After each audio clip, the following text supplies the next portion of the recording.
Assalamualaikum warahmatullahi wabarakatuh.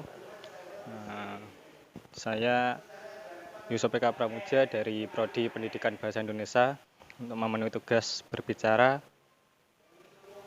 Dari saya akan em, mengulik sejarah daripada Kiai Kanjeng Jimat atau Kanjeng Raden Tumenggung Sosrokusumo I yang beralamatkan Desa Kacangan, Desa Kacangan, Kecamatan Berbek, Kabupaten Nganjuk. Yang di samping saya bersama Pak Sinten? Indro. Pak Indro dari Dinas Pariwisata Kabupaten Nganjuk ya, Pak. Oke. Nanti terus yang pertama eh, saya ingin bertanya kepada Bapak itu dari awal Kanjeng Jimat sendiri yang berada di sini itu sejarahnya bagaimana, Pak?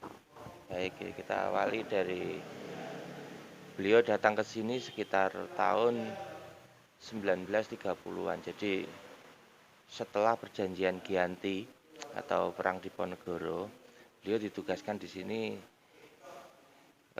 untuk menjabat di sini sebagai Tumenggung Sosrokusumo.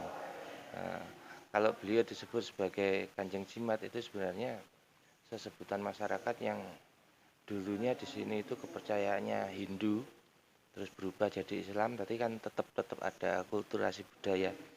Jadi apa itu, karena beliau itu sakti, eh, bisa menyembuhkan gitu, bisa mengatasi segala problema di anu, beliau terus disebut masyarakat itu Kanjeng Jimat gitu, sesebutannya seperti itu. Nah, seperti itu mas. Terus ingkang eh, Bupati niku, Pak. Sing pertama niku. Untuk tahun 1830-an belum ada bupati mas, yang ada adipati. Iya, setelah tahun 90 itu baru bupati. Ya, Kanjeng Jimat ya peninggalannya di sini ya masjid ini. Masjid ini sangat banyak sekali yang perlu ditelusuri mas, gitu. Jadi banyak sekali nilai budaya dan sangat penting untuk pendidikan anak-anak sekarang. Jenengan tadi berbicara tentang peninggalan salah satunya masjid ini dan ada juga gentong, Pak, yang katanya dari sumbernya itu dari sumur yang dibuat sendiri oleh Ki Ageng Jimat sendiri. Nah, kita mengulik sejarahnya masjid saja, Pak. Eh, dinamakan Masjid Al Mubarok itu dari mana, Pak? Kalau itu dari pihak takmir sendiri mas, kalau dulu ya Masjid Kanjeng Jimat gitu. Iya, untuk masalah gentong, sebenarnya sejarah gentong itu dulunya itu ada di pendopo Kabupaten Brebek. Ya, jadi pendoponya sudah rusak, rusak total, yang tinggal ya cuma gentong itu tok peninggalannya. eh, Kabupaten Brebek ya cuma gentong itu tok. Untuk masalah sumber, memang di sini ada sumber tua. Jadi sumur tua lah, katakannya seperti sumur tua ada di sebelahnya masjid sini. Jadi bukan bukan bawaan dari sini, bukan, itu yang dari pendopo dipindah ke sini. Terus dengan masjid ini sendiri, Pak, dibangunnya itu pada tahun berapa? Yaitu sekitar tahun 1830-an. Jadi masjid ini bukan masjid tiban yang seperti diceritakan orang-orang, itu enggak mas. Jadi masjid ini tetap ada prosesnya, beberapa tahun gitu ada prosesnya. Jadi di sini ada angka tahun yang nanti perlu jenengan jenengan jenengan apa gali lagi. Di sini banyak banget kayak Condro Sengkolo namanya mas. Jadi Condro Sengkolo itu angka tahun yang di, dituliskan dengan apa itu, kayak apa ya, angka-angka Jawa gitu, seperti itu mas. Kayak Sinengkalan Ratu Pendito Rasa Tunggal itu sebenarnya angka tahun. Nah, Itu tulisan itu ada di beduknya sini, Mas. Ada tulisan Jawa seperti itu. Itu sebenarnya angka tahun pembuatan beduk itu sendiri. Nah, untuk masjidnya di depan sana ada tulisan tapi sudah rusak dimakan waktu. Jadi penulisan itu di zamannya Kanjeng Jimat itu ndak ada tahun Masehi. Yang ada itu tahun Saka atau tahun angka Jawa. Angka Jawa kalau di Masehi kan itu dikurangi sekitar 30 atau 87 atau berapa gitu Mas. Pokoknya beda. Jadi kalau angka Jawa itu 1745 itu jadinya 1830-an. Nah, jadi pokoknya setelah perjanjian diganti baru ada sejarah Kanjeng Jimat di sini. Terus, terus yang meneruskan Pak, yang meneruskan apa? Perjuangan dari Kiai Kanjeng Jimat sendiri sesudah beliaunya meninggal gitu. Setelah beliau wafat tahun 1832 Mas, kalau nggak salah itu dari tulisan-tulisan yang ada dari yang data yang ada itu beliau terus dilanjutkan Tumenggung Sosrodirjo. Tumenggung Sosrodirjo itu adik dari Kanjeng Jimat. Nah, beliau juga dimakamkan di sini sebelah barat sendiri. Terus untur lagi ada yang paling lama menjabat di Nganjuk itu Tumenggung Sosro Hadikusumo. Yang paling lama selama 30 tahunan. Sosro Hadikusumo itu. Beliau menjabat di sini 30 tahunan. Tapi oleh Tumenggung Sosro Kusumo II itu sudah dipindah ke Nganjuk. Yang pindah itu. Terus beliau Sosro Hadikusumo menjabat di sana. Sekilas sejarah Sosro Hadikusumo seperti itu. Terus yang di dalam makamnya sendiri kan di sebelah timurnya makam itu ada tulisan Arab kalau nggak salah Pak ya. Nah itu mungkin Bapak bisa menjelaskan apa artinya, terus mempunyai makna itu seperti apa begitu. Itu sebenarnya doa Mas, salam dan doa untuk yang kita masuk kubur atau untuk memasuki kuburan wali. Jadi itu diucapkan dulu seperti itu, intinya seperti itu. Mungkin ada pesan-pesan yang disampaikan dahulu daripada Kiai Kanjeng Jimat sendiri Pak.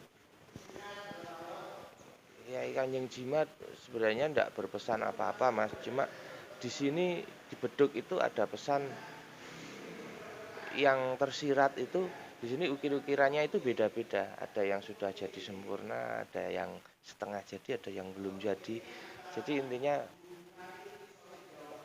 bisa menerima segala sesuatu walaupun itu beda-beda harus bisa menerima. Nah, jadi memang isinya di sini itu beda-beda banget. Kan ukir-ukirannya kan di situ kan beda-beda, ada yang sempurna, ada yang anu. Jadi sama nanti bisa lihat di sana nanti. Terus apa ya, sosok beliau ini Pak? Mungkin Bapak bisa menjelaskan sosoknya itu bagaimana? Apakah beliau ini ramah terus atau bagaimana begitu? Oh, beliau ramah, Mas. Untuk masyarakat di sini ramah. Buktinya masyarakat di sini itu sebenarnya Hindu, Mas. Dulunya itu Hindu, kental banget. Bisa dibuktikan di sini itu ada lingga, ada yoni yang di belakang, terus ada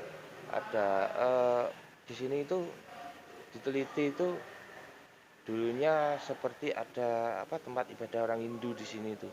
Jadi bisa dipastikan di sini itu pusatnya orang Hindu sebenarnya.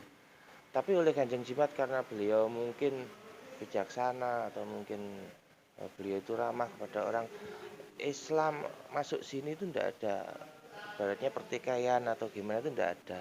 Wes aman-aman saja di sini itu. Terus tanya lagi untuk yang dimakamkan di sini itu selain daripada Kiai Kanjeng Jimat sendiri, terus ada Tumenggung Sosro Dirjo. Ya. Nah, yang lainnya itu siapa saja, Pak? yang dimakamkan di sini termasuk istrinya, para istrinya, terus punggawa, terus ada soalnya punggawanya zaman dulu kan seperti ada apa orang yang menikahkan itu penghulu juga ada di sini. Eh, Intinya yang ada kaitan darah dengan Kanjeng Jimat itu semuanya dimakamkan di sini. Untuk sekarang sudah ditutup untuk keturunannya itu dikuburkan di sana. Bapak saya juga dikuburkan di sana sebelah sana di Singosari. Nah, Singosari itu Pangeran Singosari itu sebenarnya beliau yang lebih dulu dari Kanjeng Jimat. Beliau dulu dinamakan Demang Singosari. Dikatakan Pangeran Singosari, beliau adalah anak raja. Banyak banget mas sejarah di sini yang perlu ditelusuri sebenarnya. Ya mungkin keterbatasan waktu Iya. juga, Pak. Terus mungkin ada lagi yang Bapak sampaikan untuk agar generasi milenial atau siapapun untuk menjaga kelestarian terutama wisata sejarah di Kabupaten Nganjuk. Mungkin ya Bapak sampaikan apa? Untuk generasi milenial sekarang ya tahulah maksudnya sejarah Nganjuk itu sangat luar biasa sebenarnya. Jadi kalau bisa semua generasi itu mengetahui cikal bakal Nganjuk itu seperti apa. Termasuk prasasti Empu Sendok, terus Kanjeng Jimat. Saya harap bisa melestarikan pengetahuan-pengetahuan seperti itu. Karena orang yang hebat itu orang yang menghargai sejarah. Gitu, Mas. Terima kasih. Mungkin itu dari kesimpulannya orang yang hebat yang menghargai sejarah ya. Itu pesan untuk generasi milenial sekarang ini. Ya mungkin begitu saja Pak Indro ya. Terima kasih untuk waktunya Pak. Dari saya mohon maaf bila kurang kata-katanya yang tidak memenuhi tidak memenuhi diksi dalam pemilihan katanya. Saya mohon maaf yang sebesar-besarnya. Sekian dari saya. Wassalamualaikum warahmatullahi wabarakatuh.